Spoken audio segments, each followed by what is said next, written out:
Well, that's a perfect segue into looking now all over the state about rankings. The Coastal Bend. Let's start off there. Like we mentioned, there's or a Golden Triangle. We can start with the Golden Triangle if you'd like, or we can start with the Coastal Bend because I figured we'd start there since we just heard. I didn't even Larissa realize that was Golden Triangle. all of the small school dominance down there. So let's go ahead and start off in 3A Division 1. Your beloved Edna Cowboys, man, off to a 2-1 start. Only loss coming from Refugio this year, and it was only a 1-point loss. They made it to the state semis last year after beating Llano.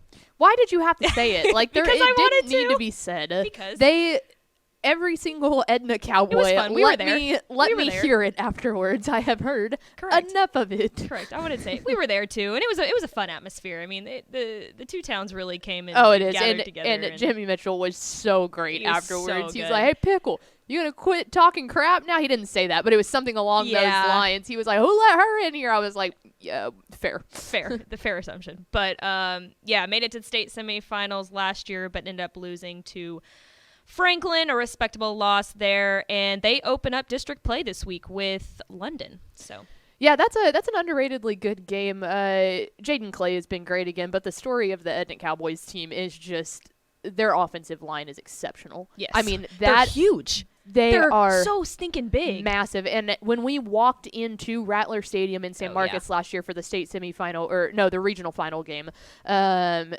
I saw that offensive line. I think you turned to me and you were just like, they're big. And I was like, yeah, I turned big. And I was like, oh my God, that offensive line is about to gobble Llano's defensive line. And they were all young kids last year. Edna can beat anybody up front, which is why the Refugio game was so interesting. Not only one, because Refugio is a powerhouse, they're a whole two classifications underneath, or a whole two divisions underneath.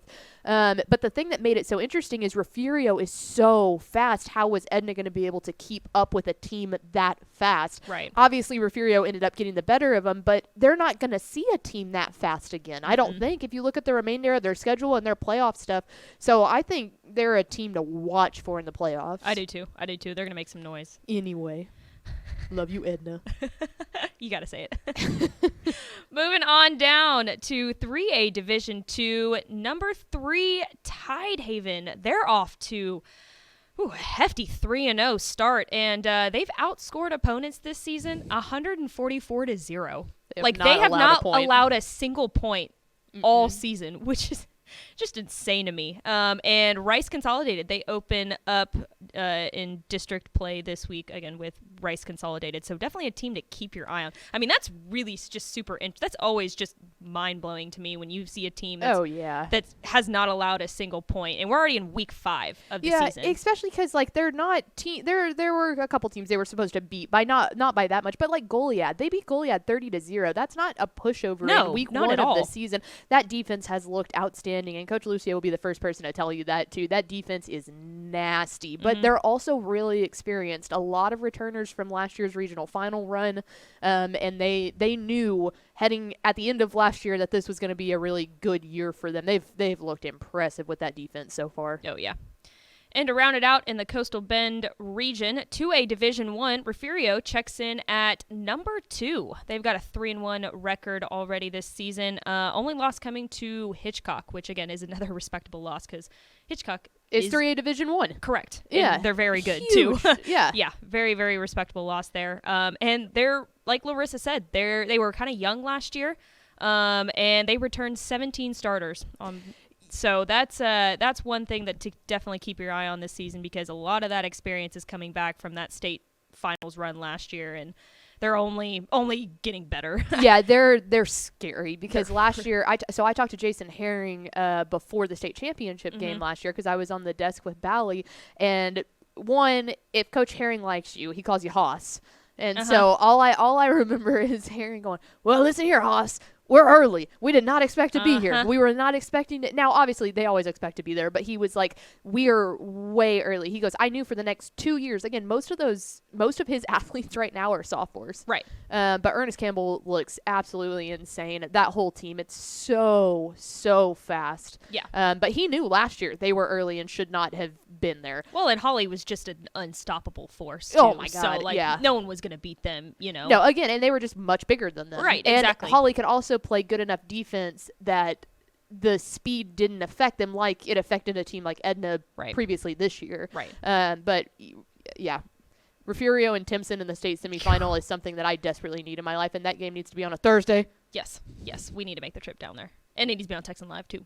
Yes, correct. Anyways, yep, only 3 ranked teams in the Coastal Bend region, but don't worry, we're also covering the Golden Triangle region this week, and we've got a couple more ranked teams to look at. Starting in 5A Division 1, it's number 4, Port Arthur Memorial. And this team's off to a 3-0 start this season and have won each game by at least 3 scores or more. Head coach Brian Morgan is in his 6th year at Port Arthur Memorial and has amassed a 42-14 record overall. And this team is just loaded with athletes on both sides of the ball, especially I would say on the defensive side of the ball.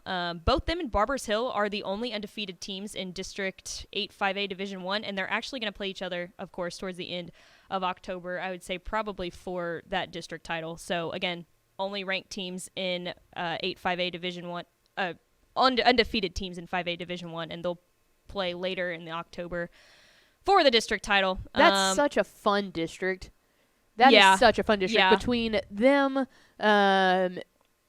Crosby is in that district. Kingwood Park's in that district. LaPorte's in that district. Like, that's a really, really fun. LaPorte's 3-1. Like, that's a fascinating. It's a feisty district. I was just going to say, you want to start talking about like one that to go ahead and start keeping your eye on as to who's going to make the playoffs. 8-5A Division 1 is definitely one of them, but Port Arthur's look fantastic. Yeah, I agree with that. They have Baytown Sterling this week, and our computer has them as like 40-point favorites, so they'll probably be 4-0, I would say. Not to mention one of the teams that they got a big win on is the next one that we're fixing to talk about. Oh, yeah.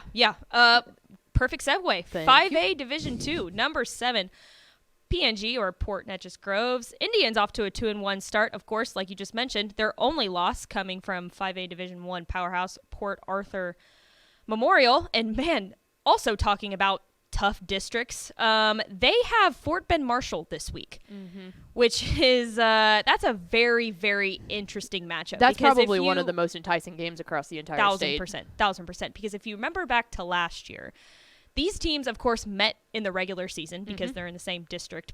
Fort Bend Marshall handled them pretty well. They met again in the playoffs, and PNG pulled out their seats, and they said, nope, we're going to beat you this time around. And, of course, PNG made it all the way to AT&T Stadium for the state finals. But I think this is going to be a real big test for PNG against a really scary Fort Bend Marshall defense. They have not let up much points this year, and they're just big. They're big and fast on defense, so it's going to be a real test for the PNG offense for sure. Yeah, I'll be interested to see. We talked about it with kind of like the Refugio being super fast. That's exactly how Fort Bend Marshall is, really, really fast-paced ball, and so that's why I think last year in the regular season, that speed caught PNG off guard. Exactly. Then they knew coming into it, okay, here's where we went wrong last time. Here's what we have to do to stop that speed, and they just bullied them. So we'll see if they have learned from their mistakes now that this is the 3rd time that they're meeting in the last basically 365 days. Right. For Division 2, we've got 2 ranked teams. Starting off, number 2, Silsbee. They're off to a 4-0 start, and they look pretty dang scary, I would say. They're outscoring opponents 197-55, and man, they're just rolling. They were my pick to make it to AT&T Stadium last year. However, your beloved, they went in a 4 overtimes with Cuero. Exactly. But they were, again, I think they were a little bit early last year. I think Coach would be the first one to say that. But I would say they're one of my heavy favorites to make it to Arlington. I think this this year. Well, and that's the thing about Silsbee is we focus so much on the Draylen Miller show, which rightfully so. I don't think anybody's paying attention to just how well-rounded that team is. It's not just the Draylen Miller show this year. The defense looks fantastic Defense so far. looks great. Yeah. I mean, really great. And that's the one thing that got him in the trouble last year. Silsbee, very rightfully so, is number 2 in 4A Division 2. Yes. They get West Orange Stark to open up district play this week, and I think that'll be a good test for them. Yeah, I think, and you can see all the highlights on Dave Campbell's Texas Football tonight. Woo, yeah. Or watch the game on Dave Campbell's Texan Live. You can double screen it. You could do both. 2 screen it. Porque no los dos. Correct. And sticking with 4A Division 2, number 7, Hampshire Fournette, they're off to another 4-0 start. Last season, they made it to the 3rd round of the playoffs, the first time since 1991. So they're on quite the hot run right now, and they returned 14 starters in total. So a lot of experience coming back for this Longhorn team, and they've got a lot of dynamic athletes in a veteran squad. And they begin district play this week as well against Bridge City. It's been fun to watch Hampshire Fournette put it together because we knew that they had the guys. We knew that they could do it. They make it the long playoff run, like you said last year, and then the fact that they have continued on that success makes me really happy for Coach Wagner and his squad. Yes, definitely. And to round it all out in the 3A Division 2 rankings, it's number 6 Newton. This team, they've had kind of a weird start. They're 2-0. But they've had 2 cancellations, one against Anahuac and then the other against Jasper, which would have been a really good game. But nonetheless, I think Anahuac was because wildfires. I don't know. I do not know why the Jasper game was canceled. Either. Now, the Anahuac, the wildfires make sense. Yes. There was, obviously we've had problems with that all year, but that would make sense because that was the first game of the season, so that wouldn't surprise me. But nonetheless, they're off to a 2-0 start with a big win over West Orange Stark last week, punching up a classification in 2 divisions. So huge win for number 6 Newton there. And they're a true contender. I think they were a true contender last season in Region 3, but fell to Harmony in the regional semis, and I think they could definitely make a tough run and might win the crown there in Region 3. They open up district play this week against Warren. So really excited to see what Newton can do this year. Again, I think they were a little bit early last year, but they've got the guys, they got the experience back to make some noise in Region 3. Now they just want to play ball. Now they just want to play ball. They just want to not get games no more canceled. cancellations for them. They just want to play ball. So there you go.